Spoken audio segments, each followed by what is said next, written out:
एक गिलहरी ने बताया कि यह 4 लोग कितना भी अपनापन दिखा लो, अंत में आपको धोखा ही देंगे। इन्हें पहचान लो।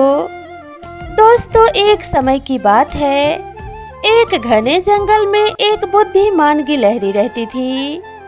वह अपनी चतुराई और अनुभव के कारण पूरे जंगल में प्रसिद्ध थी।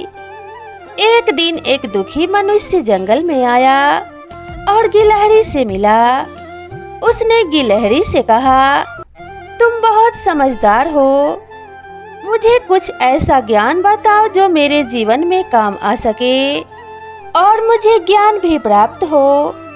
तब गिलहरी कहती है कि ठीक है, मैं तुम्हें एक बहुत ही जीवन उपयोगी कहानी सुनाने वाली हूँ, जिससे पता चलेगा कि जीवन में कभी भी इन 4 लोगों पर भरोसा नहीं करना चाहिए, वरना बदले में धोखा ही मिलेगा। गिलहरी अपनी कहानी सुनाना प्रारंभ करती है और कहती है, बहुत पुराने समय की बात है। सोबतपुर नगरी में राजा महेंद्र प्रताप राज करते थे। उनकी एक बड़ी ही सुंदर पत्नी थी, नाम था शकुंतला। रानी शकुंतला अत्यंत रूपवती स्त्री थी। दोनों के बीच बड़ा गहरा प्रेम था। राजा महेंद्र प्रताप की प्रजा भी बड़ी खुशहाल थी। अभी बहुत ही अच्छे ढंग से वे अपने राज्य को चला रहे थे। धीरे धीरे समय गुजरता है। एक दिन की बात है, राजा रानी अपने आंगन में बैठे हुए थे। कुछ हंसी मजाक की बातें कर रहे थे।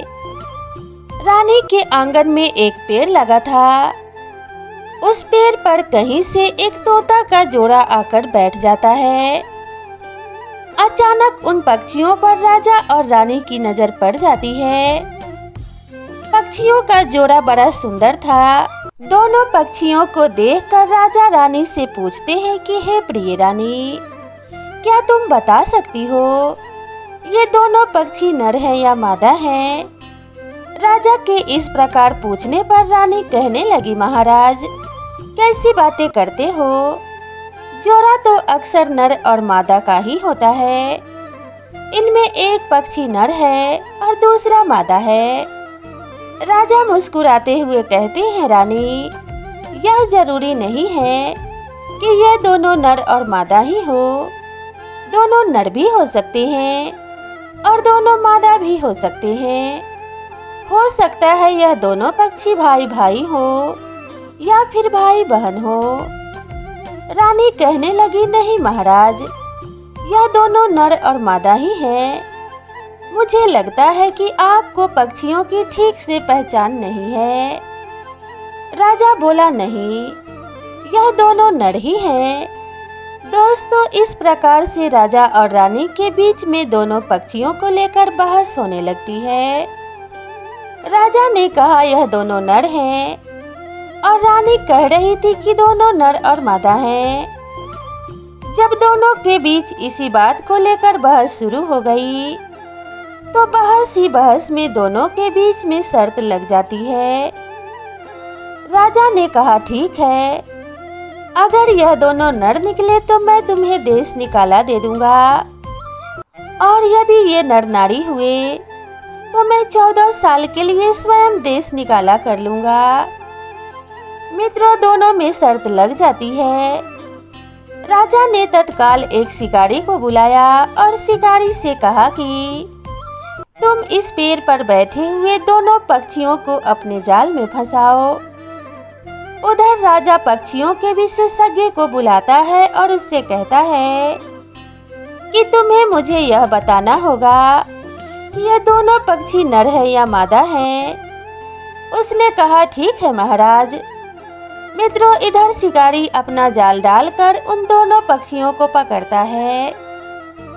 इधर रानी यह बात जानती थी कि ये दोनों पक्षी नर और मादा ही हैं।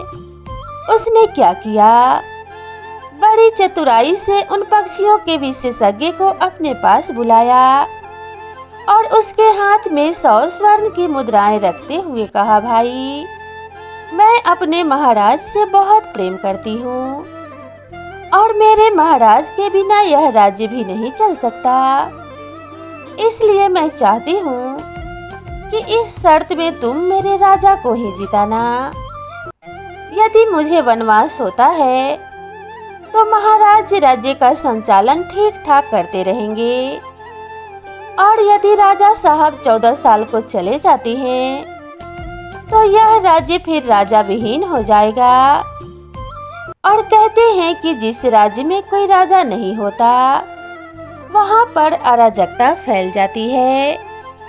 राजा का खौफ न होने के कारण चोर, डाकू, लुटेरे, गुंडा, बदमाश प्रजा पर अत्याचार करने लगते हैं। इसलिए तुम्हें झूठ बोलकर राजा को ही जिताना है। पक्षियों के विशेषज्ञ ने कहा, ठीक है महारानी, हम ऐसा ही करेंगे। मित्रों, इधर वो शिकारी उन दोनों पक्षियों को पकड़ कर लाता है और राजा रानी के सामने छोड़ देता है।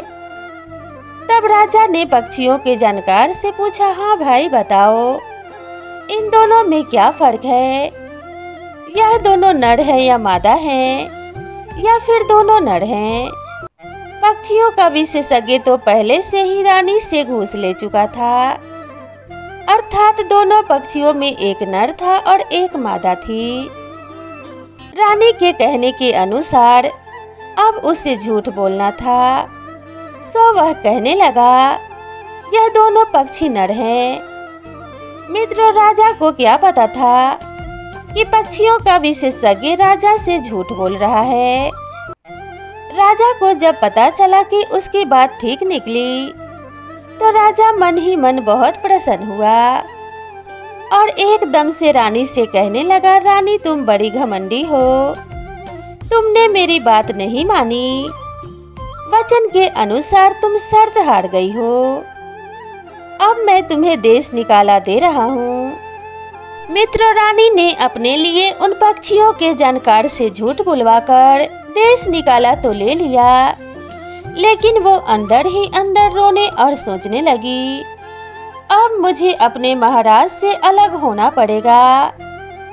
रानी ने राजा से निवेदन किया कि हे महाराज, आप मुझे देश निकाला मत दीजिए। महाराज, इस समय मैं ठीक हालत में नहीं हूँ। मेरे 3 माह का गर्भ है। तुम तो जानते हो मैं इस गर्भ को लेकर के कहाँ जाऊंगी। लेकिन राजा ने रानी की बात पर ध्यान नहीं दिया। राजा बहुत ही मूडी स्वभाव का था। राजा कहने लगा, रानी अब तुम्हें शर्त के अनुसार यह महल छोड़कर जाना होगा। मित्रों, उस निर्दयी राजा ने फौरन 4 जल्लादों को बुलाया और उन्हें आदेश दिया कि तुम हमारी रानी को ले जाओ और हमारे राज्य से बाहर ले जाकर इसको जान से मार देना, क्योंकि हमारी रानी ने नियमों का उल्लंघन किया है। पहले तो शर्त हार गई और दूसरी इसने राज आज्ञा का उल्लंघन किया है। मित्रों, जल्लाद महारानी शकुंतला को लेकर चल देते हैं और चलते चलते राजा महेंद्र प्रताप की सीमा से बाहर निकल जाते हैं और एक घने जंगल में जाकर के महारानी को मारने का विचार बनाते हैं। इधर महारानी शकुंतला मन में विचार करती है कि हे भगवान, अब मेरे प्राण कैसे बचेंगे? मैं किस तरीके से अपनी रक्षा कर पाऊंगी? मुझे इतनी शक्ति प्रदान करो ताकि मैं अपनी जान बचा पाऊं। मित्रों, चारों जल्लाद महारानी शकुंतला को उस वन में ले जाकर खड़ा कर देते हैं और उनमें से एक जल्लाद कहने लगा, है महारानी जी, राजा के आदेश अनुसार अब हम आपको मारेंगे, हमें क्षमा कर देना। तभी उनमें से एक दूसरा जल्लाद कहने लगा, क्या बोल रहा है भाई? तो हमने महारानी का नमक खाया है। इतने दिनों तक महारानी ने हमें पुत्र की तरह रखा है। क्या हम ऐसी महारानी को मार सकते हैं? हमने आज तक न जाने कितने लोगों को मौत के घाट उतारा है, कितने लोगों को मौत का पाप अपने सिर लिया है। आज एक पुण्य का कार्य कर देते हैं। तीसरा जल्लाद उसकी बात में हाँ मिला देता है। कहता है, भाई बात तो तुम्हारी ठीक है, रानी को मारकर हम पर बहुत बड़ा पाप लगेगा। क्यों ना हम महारानी को मारने की बजाय इसी वन में इसे जीवित छोड़ दें और किसी तरह से राजा साहब को समझा देंगे कि हमने रानी को मार दिया है। मित्रों, इस प्रकार चारों जल्लादों ने आपस में सलाह की और रानी को पूरी बात बताई। रानी से कहने लगे, महारानी, राजा साहब ने हमें आपको मारने का आदेश दे दिया है, लेकिन हम आपको नहीं मारेंगे। आप अपने वस्त्र उतार कर हमें दे दो, हम उन वस्त्रों को किसी जीव के रक्त में भिगोकर राजा साहब को दिखा देंगे। मित्रों, जैसे ही जल्लादों ने रानी से यह बात कही तो रानी ने तुरंत एक वृक्ष के पीछे आड़ में जाकर अपने वस्त्रों को उतार दिया। रानी के कपड़े लेकर जल्लाद वहां से लौट पड़ते हैं और कुछ दूर आगे जाकर उन्होंने विचार किया कि इन कपड़ों को किसी जीव के खून में रंगना होगा। वहां से कुछ दूर चलने पर उन्हें एक हिरन मिल जाता है। जल्लादों ने उस हिरन का शिकार किया और उसके रक्त में रानी के कपड़े रंगने के बाद में राजा साहब को लाकर दिखा देते हैं और उन्हें बता दिया कि जल्लादों ने उनकी रानी को मार दिया है। रानी की मृत्यु की खबर सुनकर राजा महेंद्र प्रताप पर कोई फर्क नहीं पड़ता है, क्योंकि मित्रों, पहले के राजाओं की कई रानियां हुआ करती थी। एक रानी के कम हो जाने पर उन्हें क्या फर्क पड़ सकता है। इधर राजा तो अपने राजकाज में व्यस्त हो जाता है। अब उधर रानी का हाल सुनिए। बेचारी रानी गर्भावस्था में निर्वस्त्र झाड़ियों में छुप कर अपना समय काट रही थी। भूख लगने पर वृक्षों के पत्ते और फल खा लिया करती थी। इसी तरह रानी के उस सुनसान जंगल में 10 से 12 दिन बीत जाते हैं। उस दुखियारी की जंगल में कोई देखभाल करने वाला नहीं था। पर कहते हैं ना, भगवान भी ऐसे लोगों को कुछ ना कुछ मदद जरूर भेजता है। एक दिन की बात है, विजयनगर के महाराज समुद्र सेन शिकार खेलने के लिए वन में आते हैं और शिकार खेलते खेलते राजा समुद्र सेन उसी वन की ओर चले जाते हैं जिस वन में रानी शकुंतला रहती थी। रानी शकुंतला वृक्ष के नीचे बैठी हुई थी। बेचारी उस समय निर्वस्त्र अवस्था में थी।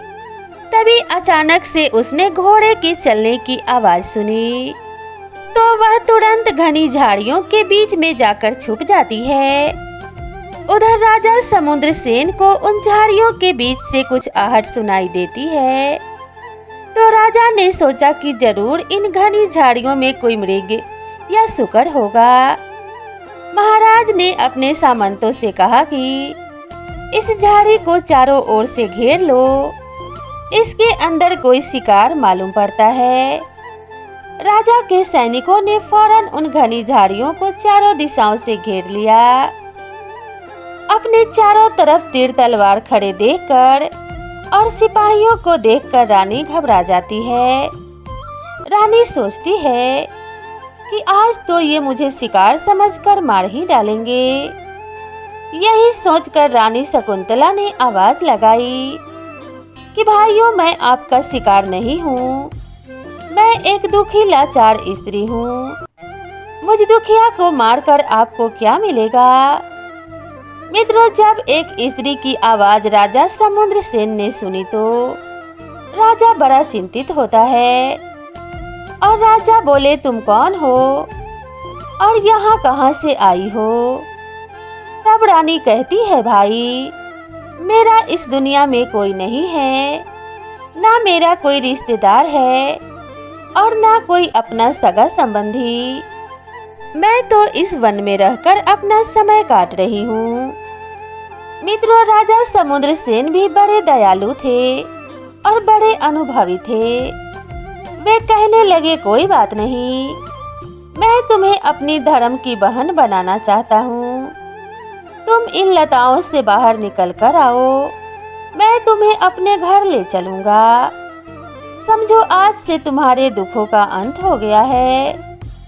मित्रों, महारानी शकुंतला यह बात सुनकर कहने लगी, भाई ठीक है, तुमने मुझे धर्म की बहन मान लिया, लेकिन मैं इन लताओं से बाहर नहीं निकल सकती। राजा बोले, क्यों, क्या कारण है?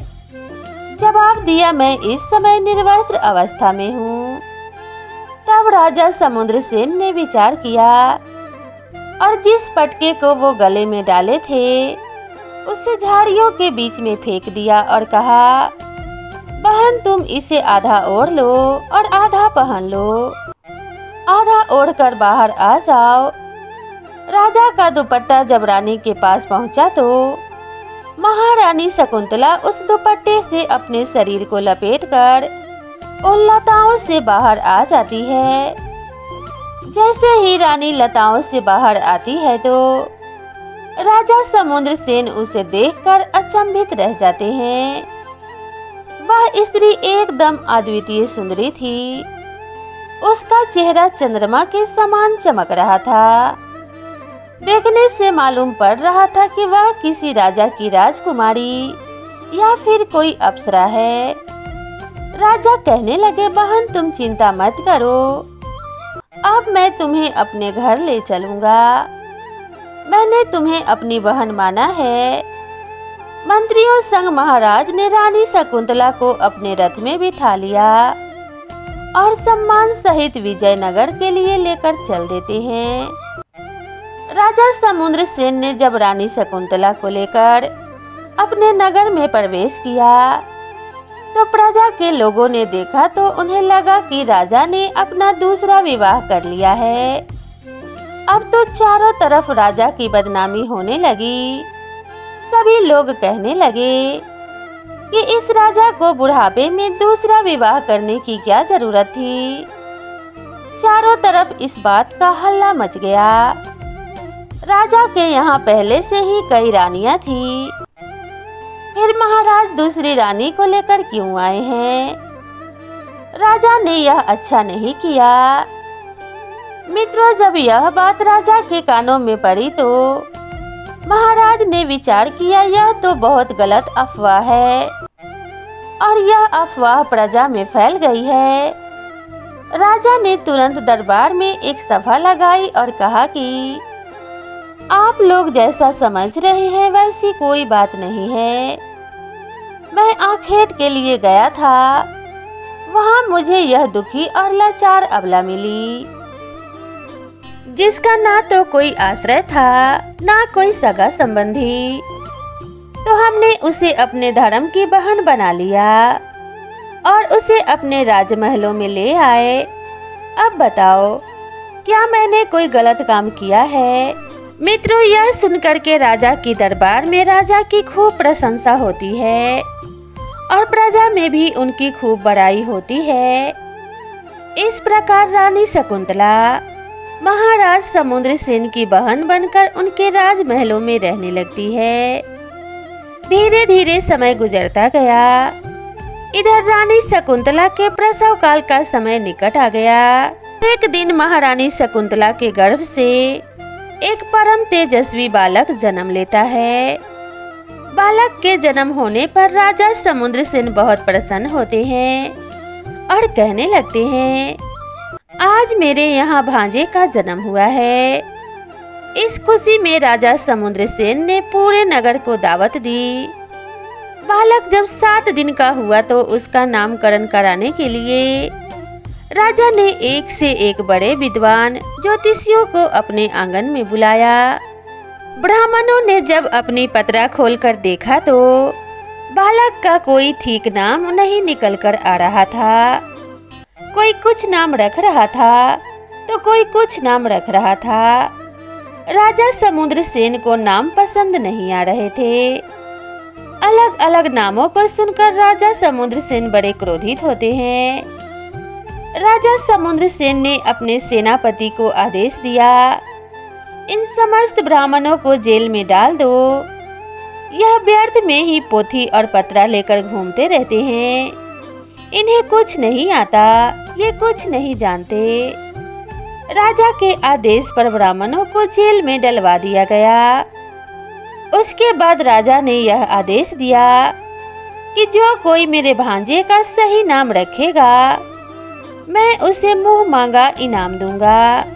राजा का घोषणा सुनकर कोई भी ब्राह्मण उस बालक का नामकरण करने के लिए नहीं आता है, क्योंकि वह सभी जानते थे कि यदि सही नाम नहीं निकला तो राजा मुझे जेल में डलवा देंगे। मित्रों, एक दिन सोबतपुर का एक बूढ़ा ब्राह्मण उसी राज्य में घूमता हुआ आ रहा था। मार्ग में कुछ सिपाहियों ने ब्राह्मण को देखा तो सोचने लगे, बूढ़ा ब्राह्मण है, हो सकता है यह हमारे महाराज समुद्रसेन के भांजे का नामकरण संस्कार कर दे, तो क्यों न इसे लेकर महाराज के पास चलना चाहिए। मित्रों, उन सभी ने जाकर उस वृद्ध ब्राह्मण से कहा कि हे ब्राह्मण, हमारे महाराज के यहाँ एक पुत्र का जन्म हुआ है और उसका नामकरण संस्कार तुम्हें करना है, परंतु ध्यान रहे, अब तक महाराज ने हजारों ब्राह्मणों को जेल में डलवा दिया है। कोई भी ब्राह्मण सही जन्म कुंडली तिथि पर मुहूर्त और जन्म का सही निर्धारण नहीं कर सका। ब्राह्मण बोले, ठीक है, चलो मैं चलता हूँ। उन सैनिकों के साथ वो बूढ़ा ब्राह्मण महाराज समुद्रसेन के दरबार में आ जाता है। राजा ने उसका बहुत स्वागत किया, बैठने के लिए उचित आसन प्रदान किया। उसके बाद राजा ने कहा, हे ब्राह्मण देव, मेरे घर एक पुत्र ने जन्म लिया है, तुम्हें उसका नामकरण संस्कार करना है। मित्रों, वो ब्राह्मण बड़ा ही प्रकांड विद्वान था। उसने अपनी पत्रा को खोलकर देखा तो कहने लगा, हे महाराज, मैं इस बालक का सही सही नामकरण कर सकता हूँ, लेकिन शर्त यह है कि आपने जितने ब्राह्मणों को अपने यहाँ जेल में डलवा रखा है, उन सबको मुक्त करना पड़ेगा। राजा ने कहा, ठीक है, हम सबको रिहा कर देंगे, आप हमारे भांजे का ठीक ठीक नामकरण कीजिए। ब्राह्मण बोले, ठीक है। मित्रों, ब्राह्मण ने जब अपनी पत्रा खोलकर देखा और बालक के गुण और कुंडली मिलाई तो बूढ़ा ब्राह्मण कहने लगा, महाराज, यह बालक तो किसी दूसरे राज्य का पुत्र है, इसका जन्म स्थान बदल गया है, परंतु इस बालक के अंदर राजाओं के सभी गुण विद्यमान हैं, इसलिए इस बालक का नाम आज से इंद्रसेन होगा। बालक का नाम सुनकर पूरे दरबार में तालियां बजाई गई। राजा को भी बालक का नाम खूब पसंद आया। राजा ने अपने यहाँ कैद सभी ब्राह्मणों को मुक्त कर दिया। मित्रों, धीरे धीरे समय कुछ और बीतता है। वह बूढ़ा ब्राह्मण भी दान दक्षिणा लेकर अपने घर लौट जाता है। इधर इंद्रसेन धीरे धीरे बड़ा होने लगता है। जब वह 4-5 साल का हो जाता है तो उसने वही राजाओं वाले खेल खेलना प्रारंभ कर दिया। वह अपने साथी बालकों के साथ खेलता था, दुर्ग की रचना करता था और उन्हें तोड़ता था। घुड़सवारी करना, तलवारबाजी करना और धनुष पर प्रत्यंचा चढ़ाना बचपन से ही उसके खेल बन गए थे। बालक की कला कुशलता को देखकर समुद्रसेन बहुत प्रसन्न थे। वे कहते थे कि हमारा भांजा बहुत ही प्रतापी होगा। इस प्रकार वो लड़का जब 7 साल का हो जाता है तो अपने साथी बालकों के साथ खेलने जाता है। नगर का जो मुख्य चौराहा था, उस चौराहे पर जाकर खेलने लगता है। मित्रों, उस चौराहे पर कुछ पनिहारिन पानी भरने जाया करती थी। इधर इंद्रसेन भी बड़ा नटखट स्वभाव का था।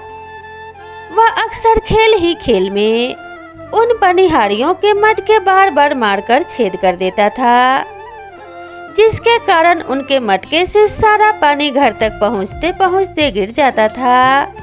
राजा का भांजा था, इसलिए कोई कुछ कह नहीं पाता था। अब तो इंद्रसेन का यह प्रिय खेल बन गया।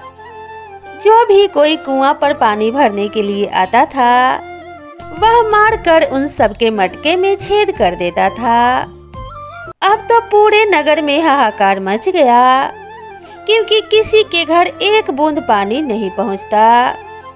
दुखी जनता ने महाराज समुद्रसेन से शिकायत की कि राजन, तुम्हारे भांजे ने बड़ा उत्पात मचा रखा है।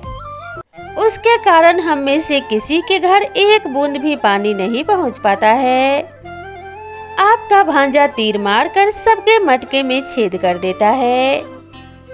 यह बात सुनकर समुद्रसेन कहने लगे, कोई बात नहीं, प्रजावासियों मेरा इकलौता भांजा है, मैं उसे डांट फटकार तो नहीं सकता, पर हाँ, मैं तुम्हें पीतल के नए बर्तन दिलवा सकता हूँ।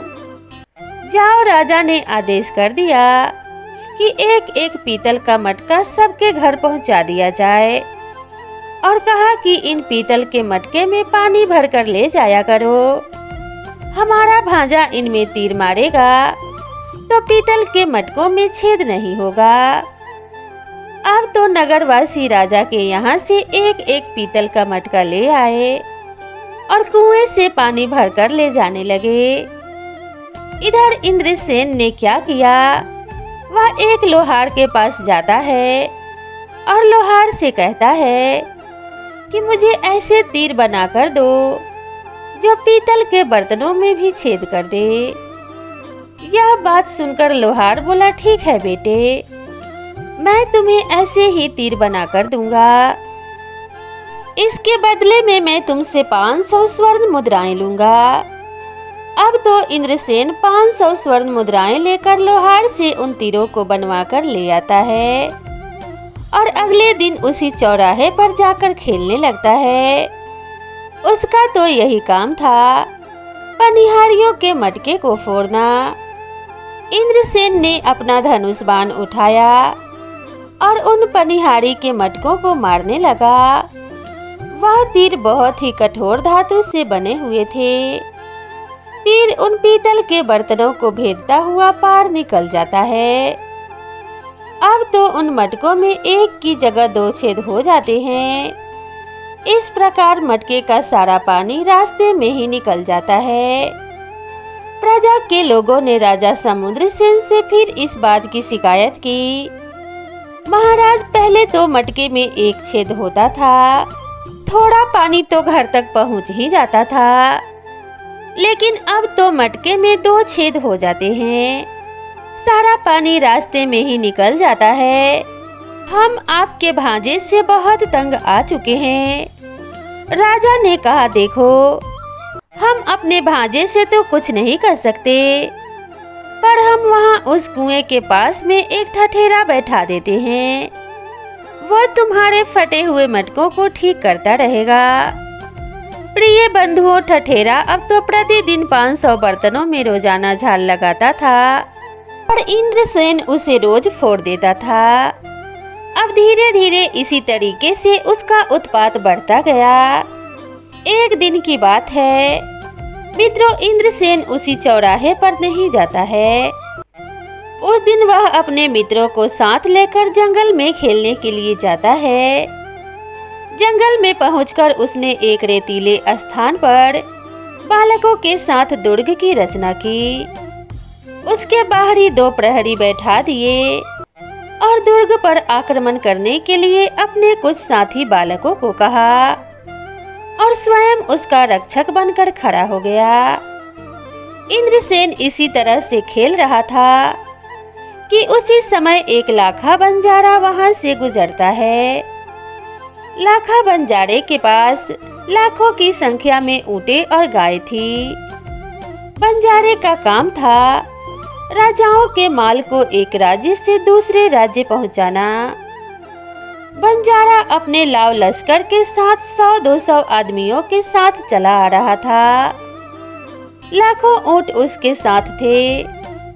लाखे बंजारे ने जब रास्ते में बालकों को खेलते हुए देखा तो कहने लगा, बालकों, यहाँ से दूर हट जाओ, इंद्रसेन निडर और निर्भय था। वह कहने लगा, तुम कौन हो? तुम कोई आक्रमण करने वाले हो जो मेरे दुर्ग पर आक्रमण करने आए हो? मैं अपने दुर्ग की रक्षा कर रहा हूँ। तुम अपने ऊंट लेकर दूसरे मार्ग से निकल जाओ। इंद्रसेन की यह बात सुनकर बंजारा बहुत क्रोधित होता है।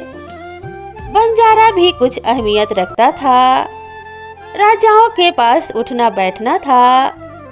सो बंजारा कहने लगा, अरे हठी बालक, मेरा रास्ता छोड़ दे। इंद्रसेन भी अपनी जिद पर अड़ा था। दोनों के बीच विवाद होता है, लेकिन इंद्रसेन पीछे नहीं हटा। तब बंजारे को क्रोध आ गया। उसने गुस्से में आकर इंद्रसेन के गालों पर 2 चांटे जड़ दिए। बंजारे के चांटे खाकर इंद्रसेन रोता हुआ अपने घर आ जाता है और उसने अपने मामा राजा समुद्रसेन से कहा कि मामा जी, आज मैं जंगल में खेलने गया था।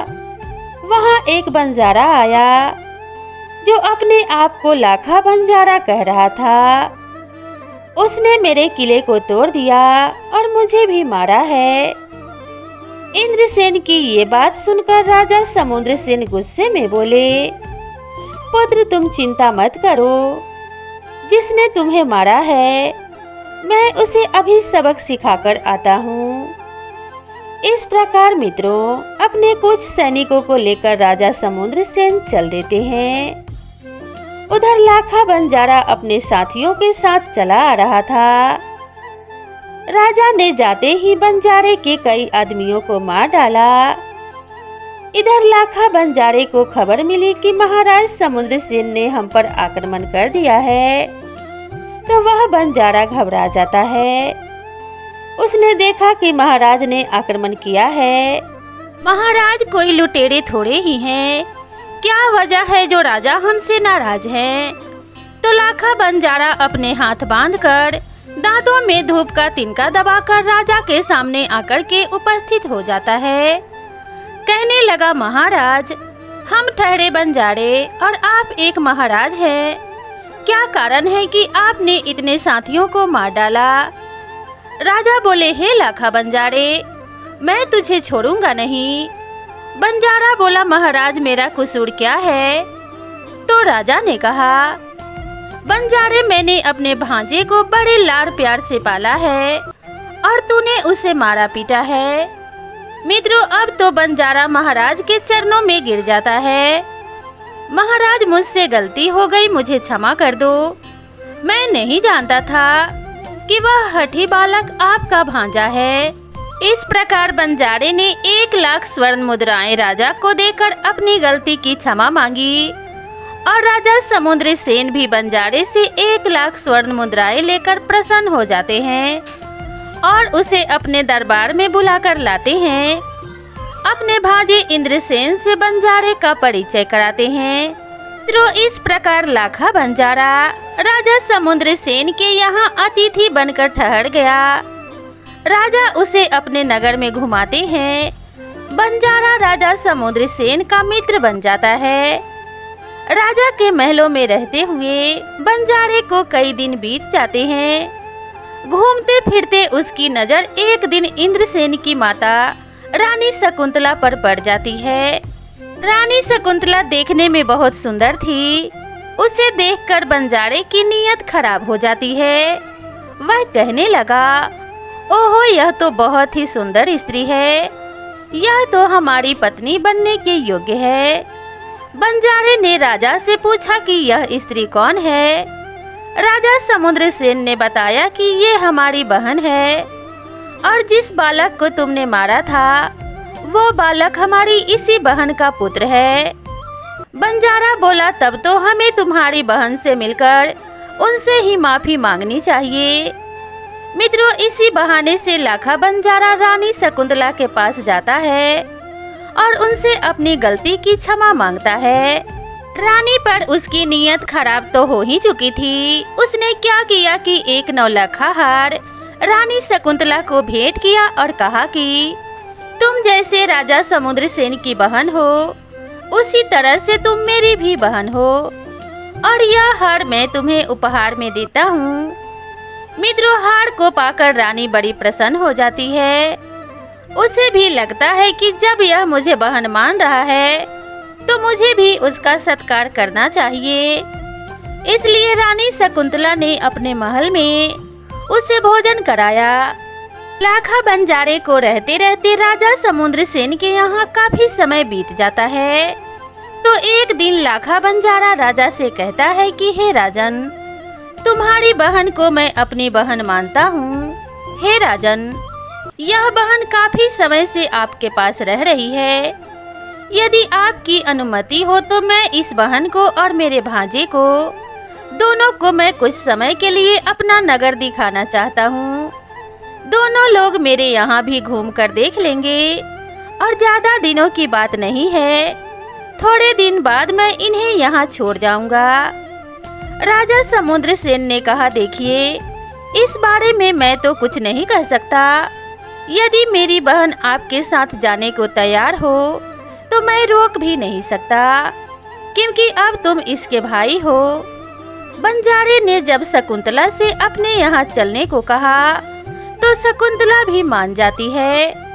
सोचने लगी, जब बंजारा इतना कह रहा है तो मुझे उसके साथ चलना चाहिए। लेकिन वह बंजारे के मन में खोट को नहीं जानती थी। उसे नहीं पता था कि शकुंतला ने राजा समुद्र सेन से कहा, भैया, मुझे यहाँ रहते काफी दिन हो गए। आपकी आज्ञा हो तो मैं भाई बंजारे के यहाँ कुछ दिन के लिए चली जाऊं। तो मित्रों, राजा ने भी उसे जाने की अनुमति दे दी। जब संबंध गहरा जुड़ जाता है तो आना जाना तो चलता ही रहता है। राजा समुद्र सेन ने बंजारे पर विश्वास करके अपनी बहन शकुंतला को उसके साथ भेज दिया। फौरन एक पालकी तैयार करवाई और पालकी में बैठकर रानी शकुंतला बंजारे के साथ चल देती है। बंजारा सोचने लगा कि अभी तो मैं इसे बहन बनाकर ले जा रहा हूँ, घर जाकर मैं इसे पत्नी बना लूंगा। इस प्रकार वो बंजारा शकुंतला को अपने साथ बुलाकर ले जाता है। अब देखिए मित्रों, अब कहानी बड़ी ही विचित्र मोड़ लेती है। बंजारे ने अपने साथियों से कहा कि आज शाम तक हमें राजा समुद्र सेन के राज्य की सीमा से बाहर चलना है, इसलिए तेजी से चलिए। बंजारे के सभी साथी अपना माल खजाना लेकर तेजी के साथ आगे बढ़ते हैं और पूरे दिन का सफर तय करके राजा समुद्र सेन के राज्य से बाहर निकल जाते हैं। दूसरे राज्य में जाकर जब शाम हो जाती है तो बंजारा उसी स्थान पर अपना डेरा तंबू लगा देता है। एक तंबू रानी शकुंतला के लिए लगवा दिया गया और दूसरा तंबू राजकुमार इंद्रसेन के लिए। धीरे धीरे जब मध्य रात्रि का समय होता है तो रानी शकुंतला की सुंदर तस्वीर बंजारे के दिमाग में चलती रहती है। बंजारा अर्धरात्रि के समय भारी षड्यंत्र रच देता है। वह उठ करके रानी शकुंतला के डेरे के अंदर चला जाता है।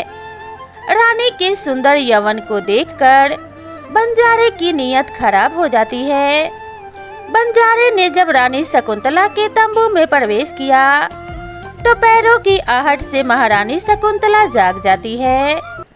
उसकी दृष्टि जब लाखा बंजारे पर पड़ गई तो उसने देखा कि काम की दृष्टि से लाखा बंजारा उसकी तरफ देख रहा है।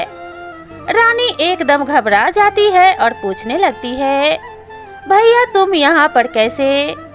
रानी की आवाज सुनकर लाखा बंजारा अपनी शैतानी मुस्कान के साथ हंसने लगा और कहने लगा, रानी तुम मुझे भाई कहना बंद करो, क्योंकि आज से तुम मेरी प्रिय पत्नी बनोगी। यह बात जब रानी ने सुनी तो वह घबरा जाती है। आज उसे बंजारे की नीयत का पता चल चुका था। बंजारा कहने लगा, रानी जब से मैंने तुझे देखा है मैं तब से तेरे रूप का दीवाना हो गया हूँ, इसलिए मैं इसी बहाने से तुझे बुलाकर लाया हूँ। अब आज से तुम मेरे महलों की रानी बनकर मेरे महलों की शोभा बढ़ाओगी। मित्रों, बंजारे की यह बात सुनते ही रानी क्रोध से भर जाती है। उसकी आंखें लाल हो जाती है। रानी ने फौरन अपना खड़ग निकाला और कहने लगी, अगर तूने मुझे बदनीयत से छूने की कोशिश भी की तो मैं तुझे मार दूंगी और स्वयं भी मर जाऊंगी। मेरे भाई ने तुझ पर विश्वास करके बहुत बड़ी गलती की है। किसी ने सच ही कहा है कि नीम के जड़ में चाहे जितना दूध डाल दो पर उसमें मिठास नहीं आ सकती। मित्रों, रानी शकुंतला का क्रोधमुखी चेहरा देखकर बंजारा कुछ डर जाता है और कहने लगता है, कोई बात नहीं, आज तू मेरे प्रस्ताव को नहीं मानेगी तो मैं तुझे जेल में डाल दूंगा। सारे जीवन तू मेरे यहाँ कैद में रखकर चक्की पीसेगी। दर्शक बंधु, रानी बोली, मुझे तेरी हर सजा मंजूर है पर तेरी पत्नी बनना मंजूर नहीं। इस प्रकार दोनों में कुछ देर तक बात होती रहती है। लाखा बंजारा रानी को मनाने की बहुत कोशिश करता है परंतु रानी नहीं मानती। मित्रों, इधर जब सवेरा होता है तो लाखा बंजारा क्रोधित अवस्था में अपने तंबू की तरफ आ जाता है और वहां आकर के लाखा बंजारे ने अपने प्रधान नौकर को आदेश दिया कि यहां से समस्त लश्कर के साथ आगे बढ़ा जाए। दर्शक बंधु, एक दिन पूरा सफर करने के बाद बंजारा अपने गांव में पहुंच जाता है। बंजारा बहुत बड़ा पैसे वाला था, धन दौलत से काफी समृद्ध था। उसका महल भी राजाओं से कम नहीं था। बंजारे ने रानी को जहां कैदी रहते थे उन्हीं कैदियों के साथ जेल में डाल दिया और उससे बहुत कठोर काम करवाने लगा। इधर उसके पुत्र इंद्रसेन पर भी कठोर से कठोर काम लेने लगा और उस पे कड़े पहरे रखने लगा। उससे अपनी गाय चरवाता था। इंद्रसेन अब 14 वर्ष का हो गया था। उसे लाखा बंजारे पर बहुत क्रोध आता है और वह सोचने लगता है कि मैं इस बंजारे को मार डालूंगा। मित्रों, इधर बंजारा भी मन में विचार कर रहा था, क्यों न मैं इस रानी के बेटे इंद्र को ही रास्ते से हटा दूं। यह बड़ा होकर मेरे लिए बहुत बड़ा संकट बन सकता है। ऐसा सोचकर बंजारे ने इंद्रसेन को अपने पास बुलाया और कहा कि पुत्र, आज हमारे साथ तुम्हें भोजन करना होगा। आज मैं तुम्हें अपने हाथों से स्वादिष्ट भोजन कराऊंगा। इंद्रसेन ने मन में सोचा कि आज तो बंजारा मुझ पर बहुत प्रसन्न है, लेकिन वो उसके मन की चालाकी को नहीं जानता था। बंजारे ने क्या किया, भोजन में जहर मिला दिया और इंद्रसेन को खिला दिया। जहर युक्त भोजन करने के बाद इंद्रसेन बेहोश हो जाता है। बंजारे ने उसके हाथ, पैरों और मुंह पर कपड़ा लपेटा और एक घोड़े पर रखकर उसे जंगल में ले जाता है। जंगल में एक खंडहर कुआं था। कुएं में पानी भरा था। बंजारे ने इंद्रसेन को बेहोश हालत में उसी कुएं में डाल दिया। जहर के खाने से इंद्रसेन की मृत्यु हो चुकी थी। उसका मरा हुआ शरीर पानी के अंदर गहराई में चला जाता है। इंद्रसेन को रास्ते से हटाकर बंजारा बहुत खुश होता है। सोचता है कि अब तो रास्ते का कांटा निकल ही गया। अब एक ना एक दिन रानी अवश्य ही मान जाएगी, क्योंकि उसको तो मुझे स्वीकार करना ही पड़ेगा। इधर बंजारे ने अपनी नौकर से कहा कि रानी शकुंतला को पूरे दिन चक्की चलाने का हुक्म दे दो। मित्रों, बंजारा रानी पर बहुत अत्याचार करता था। बेचारी पूरे दिन आटा पीसती रहती थी। बेचारी की बहुत ही दयनीय अवस्था हो चुकी थी। उधर इंद्रसेन की लाश जब पानी के अंदर जाती है तो आपको बता दूं, उस कुएं में एक बड़ा ही सुंदर महल बना हुआ था। उस महल के अंदर एक इच्छाधारी नाग रहता था। इच्छाधारी नाग अपनी बेटी के साथ उस महल में रहता था। उसकी एक परम सुंदर अनुपम सौंदर्य वाली पुत्री थी, जिसका नाम था कमलेश्वरी। एक दिन वो नाग कन्या घूमने के लिए निकलती है। उधर नाग भी कहीं घूमने के लिए चला जाता है तो उसने कुएं में देखा कि एक सुंदर युवा, जिसकी आयु लगभग 15-16 वर्ष की होगी, मृत अवस्था में पड़ा है। वो लाश को देखकर एकदम विचलित हो जाती है। सोचने लगी कि किसने मारकर इसको यहाँ डाला है। इंद्रसेन के मृत शरीर को नाग कन्या बाहर निकाल लेती है और उसे उठाकर अपने महल में ले जाती है। महल में उसे ले जाकर एक कोने में रख लेती है। तब तक उसका पिता नाग आ जाता है। नाग ने अपने बेटी से पूछा, पुत्री तुम यह किसे लेकर आई हो? तब वह लड़की कहती है, पिताजी मैं नहीं जानती कि यह व्यक्ति कौन है। यह इस कुएं में मरा हुआ पड़ा था। मैं इसे जल से बाहर लेकर आई हूँ। मित्रों, जब नाग ने उस इंद्रसेन के चेहरे से कपड़ा हटाया तो वह उसे देखता ही रह गया। वह बहुत ही सुंदर युवक था। नाग सोचने लगा, इतने सुंदर नौजवान को भला किस दुष्ट ने मार दिया। मित्रों, नाग ने अपनी नागमणि लेकर इंद्रसेन के मृत शरीर से लगाई तो वह एकदम से जीवित हो जाता है। राजकुमार के जीवित होने पर नाग और उसकी पुत्री ने पूछा, तुम कौन हो और इस कुएं में कैसे आए? किसने तुम्हें कुएं में मारकर डाल दिया था? मित्रों, आपको बता दें, उस समय इंद्रसेन की स्मृति खत्म हो चुकी थी। उसे कुछ भी याद नहीं था। कहने लगा, मुझे कुछ याद नहीं है कि मैं कौन हूँ और यहाँ कैसे आया। नाग ने मन में विचार किया कि मेरी भी पुत्री विवाह के योग्य है और इससे सुंदर युवक भला मुझे कहाँ मिल सकता है। क्यों ना मैं अपने पुत्री का विवाह इसके साथ संपन्न कर दूं। यही सोच करके नाग ने कहा, बेटे तुम मेरे यहाँ आराम से रह सकते हो। यहाँ तुम्हें कोई दिक्कत नहीं होगी। यह मेरी पुत्री है और मैं इसका विवाह तुम्हारे साथ कर दूंगा। इंद्रसेन भी नाग कन्या के साथ विवाह करने के लिए राजी हो जाता है। नाग ने अपने बेटी का विवाह इंद्रसेन के साथ संपन्न करा दिया। अब दोनों बड़े आराम से उस महल में निवास करते हैं। इधर 6 महीने का समय बीत जाता है। उधर महाराज समुद्रसेन मन में विचार करते हैं कि लाखा बंजारा 1 महीने का वादा करके मेरी बहन को बुला कर ले गया था, परंतु आज 6 महीने का समय हो गया है और वो वापस नहीं लौटा। मुझे उसकी कुछ जानकारी लेनी चाहिए। मुझे चलकर देखना चाहिए। तो महाराज समुद्रसेन अपने घोड़े पर सवार हुए और लाखा बंजारे के यहाँ चल देते हैं। इधर इंद्रसेन को नाग कन्या के साथ रहते हुए काफी समय बीत गया था। एक दिन उसे अचानक अपने माता की याद आ जाती है। माँ को याद करके वह रोने लगता है।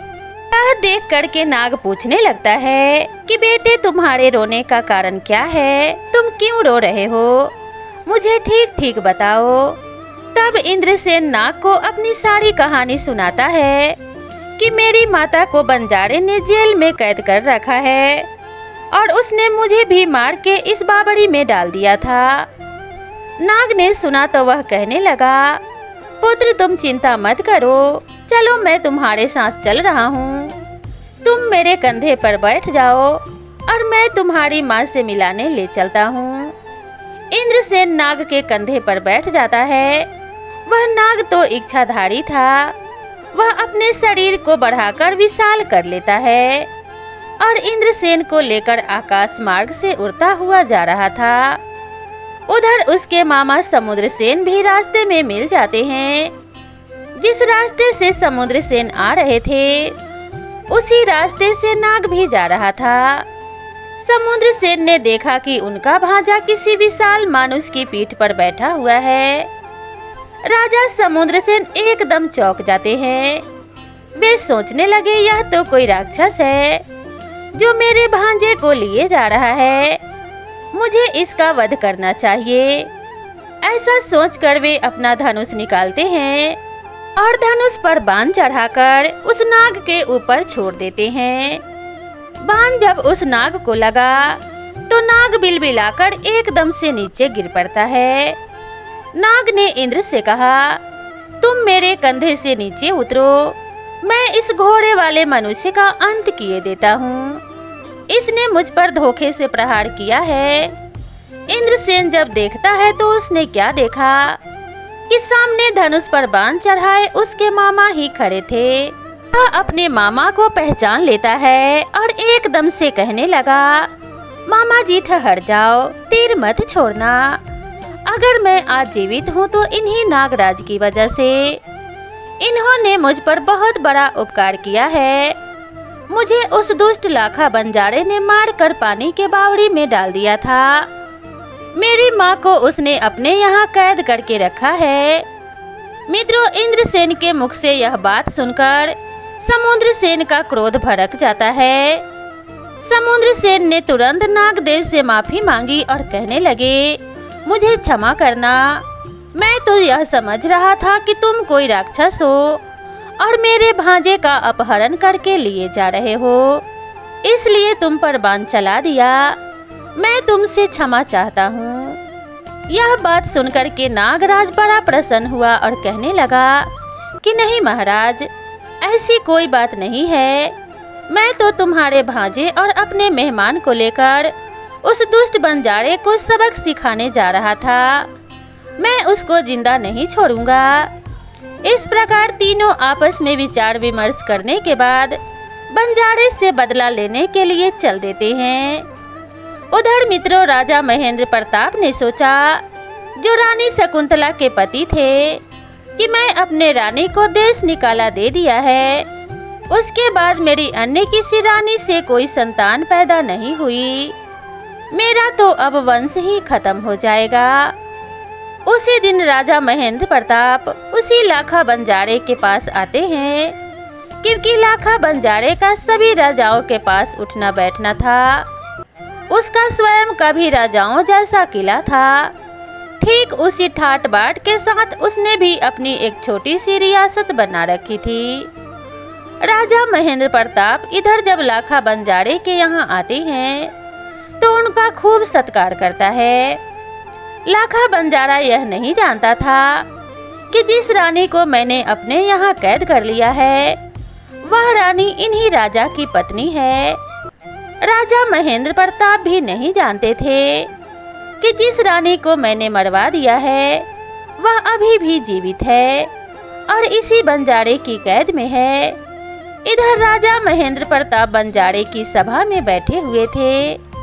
उधर राजा इंद्रसेन और वो नागराज भी आ जाते हैं। उन तीनों ने जाकर लाखा बंजारे को ललकारा और कहने लगे कि अरे लाखा, अब तू जीवित नहीं रहेगा। आज हम तुझे जिंदा नहीं छोड़ेंगे। बंजारे ने जब इंद्रसेन को जीवित देखा और उसके साथ में राजा समुद्रसेन को देखा तो उसके पैरों के नीचे से जमीन खिसक गई। बंजारा एकदम से हड़बड़ा गया। वो अपने सिंहासन पर चुपचाप बैठा रहा। इतने में महाराज महेंद्र प्रताप बोल पड़े। राजा महेंद्र प्रताप राजा समुद्रसेन से कहने लगे, महाराज, बंजारा हमारा मित्र है और बंजारे को मारना कहाँ तक उचित है। आप इसे क्यों मारना चाहते हैं? तब समुद्रसेन ने राजा महेंद्र प्रताप को सारी कहानी सुनाई कि हे महाराज, इस दुष्ट बंजारे ने मेरे धर्म की बहन को बहुत यातनाएं दी है। यह मेरे धर्म का भांजा है। एक बार की बात है, महाराज, मैं वन में गया था। वहाँ मुझे एक दुखी लाचार अबला स्त्री मिली जिसका कोई सगा संबंधी नहीं था। उस स्त्री को धर्म की बहन बनाकर मैं अपने घर ले गया। इस दुष्ट बंजारे से मेरी मित्रता थी, इसलिए अभी उसे अपनी बहन बनाकर कुछ दिनों के लिए अपने साथ बुला लाया। लेकिन इसके दिमाग में कुछ और ही चल रहा था जिसे मैं ना पढ़ सका। आज इसलिए मेरी बहन को इसने कैद में डाल दिया है और मेरे भांजे को जहर देकर इसने कुएं में डाल दिया था और मैं अपनी बहन और भांजे को इसके यहाँ से मुक्त कराने के लिए आया हूँ। मैं इसे मारकर उन्हें यहाँ से मुक्त कराकर ले जाऊंगा। मित्रों, पूरी बात सुनने के बाद राजा महेंद्र प्रताप ने बंजारे से कहकर उस स्त्री को आजाद करने के लिए कहा। बंजारे के 4 आदमी रानी शकुंतला को बुलाने जाते हैं। उन्होंने कहा, बहन, अब तुम बंजारे के यहाँ से मुक्त हो गई हो। बाहर तुम्हारा कोई इंतजार कर रहा है। रानी शकुंतला सोचने लगी कि इस दुष्ट बंजारे ने मेरे पुत्र को भी मार दिया। अब पता नहीं यह मेरे साथ क्या करेगा। चारों सेवकों के साथ रानी शकुंतला जब दरबार में आई तो वहाँ पहले से ही उसके पति महेंद्र प्रताप बैठे हुए थे। वहीं पर उसके पुत्र और उसके भाई समुद्र सेन भी बैठे हुए थे। जेल की चक्की पीस पीस कर उसकी हालत बहुत कमजोर हो गई थी। अपनी बहन की हालत देखकर समुद्र सेन क्रोध से भर जाते हैं और कहने लगे, रे दुष्ट बंजारे, मैं तुझे नहीं छोड़ूंगा। तूने मेरी बहन को ना जाने कितनी यातनाएं दी है। इधर मित्रों, रानी शकुंतला जब अपने पति को देखती है तो वो उन्हें पहचान जाती है। राजा महेंद्र प्रताप भी अपने पत्नी को पहचानने लगते हैं। सोचने लगे कि ऐसे ही रंग रूप वाली तो मेरी स्त्री थी जिसे मैंने जंगल में छुड़वा दिया था। राजा महेंद्र प्रताप पूछने लगे कि हे देवी, हूबहू मेरी रानी की तरह दिखने वाली तुम कौन हो? तब रानी शकुंतला कहती है, महाराज, आप इतनी जल्दी मुझे भूल गए, यह मुझे उम्मीद नहीं थी। याद करो, हम में तुम और पक्षियों के जोड़े के ऊपर विवाद हुआ था। तुमने जिन पक्षियों को नर बताया था, दरअसल वह नर और मादा ही थे। मैंने पक्षियों के विशेषज्ञ को 100 स्वर्ण मुद्राएं देकर उससे झूठ बुलवाया था ताकि तुम्हारे लिए बनवास ना हो, और तुमने मुझे बनवास दे दिया था। परंतु जल्लादों ने मुझे मारा नहीं, जीवित ही छोड़ दिया। और यह मेरे धर्म के भाई समुद्र सेन मुझे सम्मान सहित अपने घर बुला ले गए। वहाँ मेरी कोख से एक पुत्र ने जन्म लिया। जब मैं वन को आई थी तो मेरे उदर में 3 मास का गर्भ था। मित्रों, राजा महेंद्र प्रताप अपनी रानी की बंजारे के यहाँ इस हालत में देखकर उनका भी खून खौल जाता है और वे उसी समय अपनी तेज धार वाली तलवार निकालते हैं और बंजारे का सर धड़ से अलग कर देते हैं। इस तरह उसके करने का फल उसे मिल जाता है। तब राजा महेंद्र प्रताप राजा समुद्र सेन के पैरों में गिर पड़े और बोले, महाराज, मैं आपका बहुत आभारी हूँ। आपने मेरे डूबते हुए परिवार को बचा लिया। मित्रों, उसी समय महाराज महेंद्र प्रताप राजा समुद्र सेन से आज्ञा लेकर अपने नगर को खुशी खुशी लौट जाते हैं। मित्रों, कहते हैं कि चाहे कोई कितना भी अपना होने का दिखावा करे, इन 4 लोगों पर कभी भरोसा मत करना, वरना तुझे धोखा ही मिलेगा। नीच आदमी कभी अपनी नीचता को नहीं छोड़ता। यह लोग इनसे जितना चाहे प्रेम कर लो, यह कभी रिश्ते को नहीं निभाते। यह लोग तो रिश्ते को ही अपनी हवस का शिकार बना लेते हैं। इसलिए ऐसे लोगों से हमेशा ही बचकर रहना चाहिए। नंबर 1, कामी चंचल मनुष्य। नंबर 2, धन का लालची मनुष्य। नंबर 3, चापलूसी करने वाला व्यक्ति। नंबर 4, जो आपका पहले का शत्रु हो, जिसने कभी आपसे चोट खाई हो। वह कितना भी अपनापन जता ले, वह समय आने पर आपको धोखा ही देगा। इसलिए इन 4 पर कभी भूल कर भी विश्वास ना करें। इन 4 को कोई इतनी बड़ी जिम्मेदारी ना सौंपे कि जिससे आप किसी बड़ी मुसीबत में फंस जाएं। मित्रों, इस कहानी से एक बात और सीखने को मिलती है कि जो पुरुष अपने स्त्री को त्याग देता है तो संसार में उस स्त्री को फिर कोई अच्छी नज़र से नहीं देखता। सब उसे बुरी नज़र से ही देखते हैं। सब लोग उसे भोगना चाहते हैं। सब हवस के भूखे भेड़िए बन जाते हैं। इसलिए भूल कर भी कभी अपने स्त्री का त्याग ना करें। मित्रों, मैं उम्मीद करती हूँ यह कहानी आपको जरूर पसंद आई होगी। तो चलिए अपनी कीमती राय कमेंट बॉक्स में जरूर दीजिए। तो मित्रों, मैं आशा करती हूँ कि आप सभी को यह कहानी जरूर पसंद आई होगी। वीडियो पसंद आई हो तो वीडियो को एक लाइक जरूर करें, साथ ही अपने फ्रेंड्स और फैमिली में भी शेयर कर दें। तो दोस्तों, मिलते हैं इसी तरह की नई और ज्ञानवर्धक कहानी के साथ। तब तक के लिए नमस्कार।